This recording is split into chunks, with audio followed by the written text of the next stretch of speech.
Michael McConnell, professor of biology and chemistry. He's one of the smartest guys I've ever met, and it seems like no question is too big for his brain to handle. He has such a passion for what he does, both in his research and both in teaching. For example, his molecular biology exams have achieved legendary status because they're so long. Students come in and he gives them, like an 8-hour block to come in and take the exam, and everyone's stressing and, sweating buckets. At one class session, he finally, out of desperate, kind of a desperate attempt to self-motivate himself, he said, "Look, if I don't have the grades for your exam next class period, I will come to class with a bag on my head."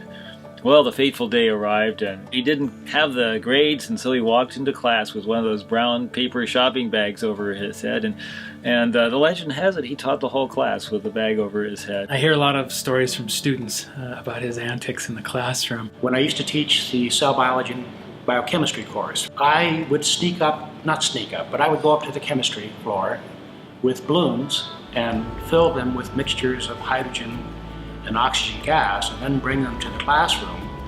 And then I found a way to connect the balloons to the end of a meter stick with a paper clip, so that I would get down then on the floor of Boney Hall, and I would have a candle lit a few feet away, and then I would reach the balloon over to the candle using the meter stick to keep a safe distance away, and then the explosions were magnificent. There used to be windows in Boney at that time. The windows would rattle. People from other parts of campus would call security. He would bring humor into the class. Dr. McConnell has definitely impacted my life in the sense that he truly cares about his students. I think personally, Mike has encouraged me over the years that I've been here to always keep my wife and my kids a priority, no matter how busy and crazy life as a PLNU faculty member has become. He's really shown just a perseverance and a faith walk that has been persistent and consistent. When I was a little boy, I could remember my mom singing a song in church that I liked to hear her sing. It was called "Little Is Much If God Is in It." And so now that I'm nearing the end of my career, I like that song even more because I think it just kind of describes my experience. I've always, my most honest moments, realized that I'm fairly average in terms of natural abilities, and yet I've had just a highly enjoyable career. Because of conferences, I've been able to interact face-to-face with at least 11 Nobel Prize winners at last count. So now that I'm at the end of it and reflecting back on it, it just seems to me that God took a fairly small talent and just maximized it to the full, and I'm very grateful. Retirement is going to be probably about as busy as working has been. I'd like to become more involved in my church. This job has been so all-consuming. It's been hard to do anything in my church except attend. So I would like to sing in choir. I think that would be a lot of fun. I hope to continue staying involved with the university. I'd like to continue working on programs like Perspectives on Science. The one thing I won't be doing anymore, thank the good Lord, is grading papers. So Mike, it has been such an honor and a privilege to work with you these past 17 years. I look forward to another 17 years working with you in your emeritus status as you move on into retirement. But thank you for all that you've given to me and to the department. I just wish you and Kathy great blessings.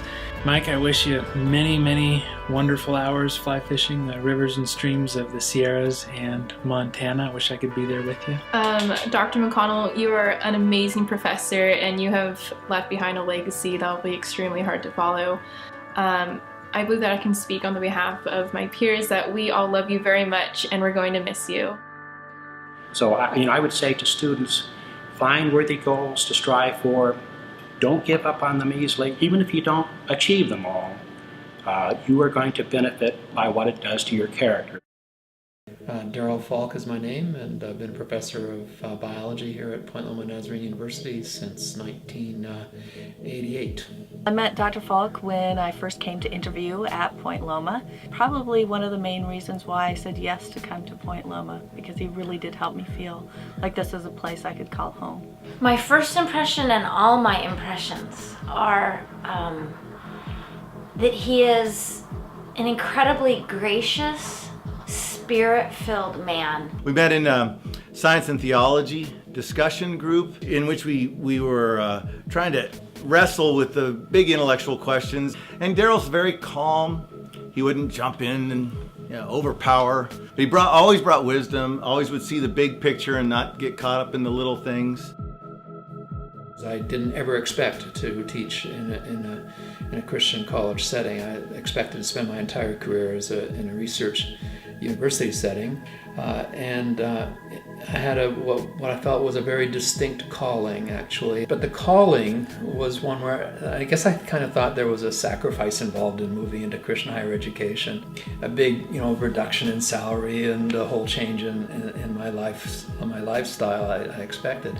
The fact is that the sacrifice would have been not being a part of Christian higher education for all of these years. Daryl is the most constant, reflective, stable person that I know. Reflects the fruits of the Spirit so beautifully. Joy and patience and peace. If he disagrees, he's going to be very gentle in his disagreement. Daryl's made an impact on my life because I want to become like him when I grow up. Daryl is everything I'm not. Daryl's had a big impact on my life, and to watch him and how he models grace is beautiful. He's mainly influenced me as an educator in the big issue of Christian scholarship. But the evolutionist is a small issue. It's a minor issue in the big picture of biblical authority. And in many ways, he kept me from becoming sort of what I tend to be, which is more closed and more harsh.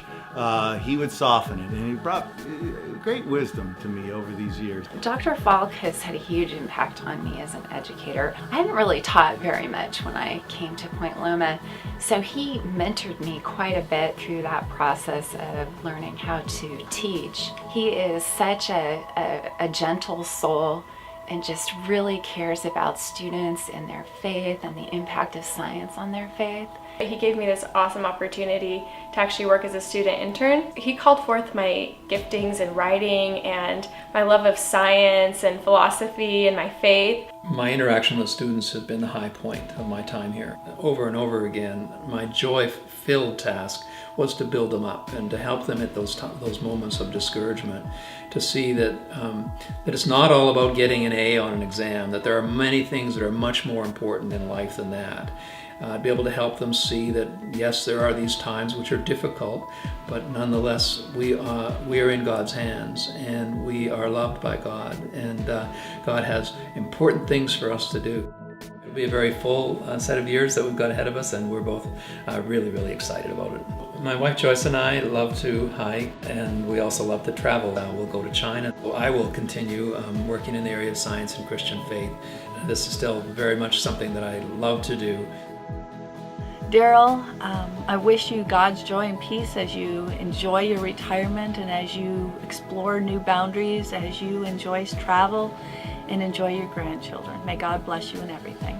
I wish for you that the next 20 or 30 years are filled with opportunities to impact the Christian community, and that your influence is far-reaching and long-term. Daryl, I just really pray a blessing on you as you continue your work at the intersection of faith and science, and just thank you so much for the impact you've had on my life and all of our lives here in the biology department. The most important thing I would say to students is keep the faith. It's worth it. Life with God is so fulfilling. And the second thing is, I would say, don't ever give up on the church. You won't agree with everything, but the church needs you and you need the church.